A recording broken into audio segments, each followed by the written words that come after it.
கிச்சனில் முருங்கைக்கீரை சட்னி எப்படி பண்ணுறதுன்னு பார்க்கலாம் வாங்க. அதுக்கு முருங்கைக்கீரை, காஞ்ச மிளகாய், தேங்காய், கடலைப்பருப்பு, உளுத்தம்பருப்பு, புளி இதுதான் தேவையான பொருட்கள். இப்போ சட்னி எப்படி பண்ணுறதுன்னு பார்க்கலாம் வாங்க.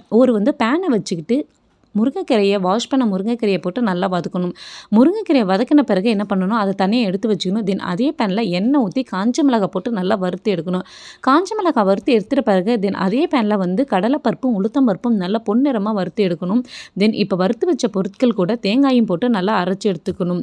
தேங்காயும் போட்டு நல்லா அரைச்சி எடுத்துகிட்ட பிறகு ஆல்ரெடி வதக்கி வச்ச முருங்கைக்கீரையும் போட்டு தேவைக்கேற்ப புளியும் கல்லுப்பும் போட்டு நல்லா ஃபைன் பேஸ்ட்டாக சட்னி பதத்துக்கு அரைச்சி எடுத்துக்கணும்.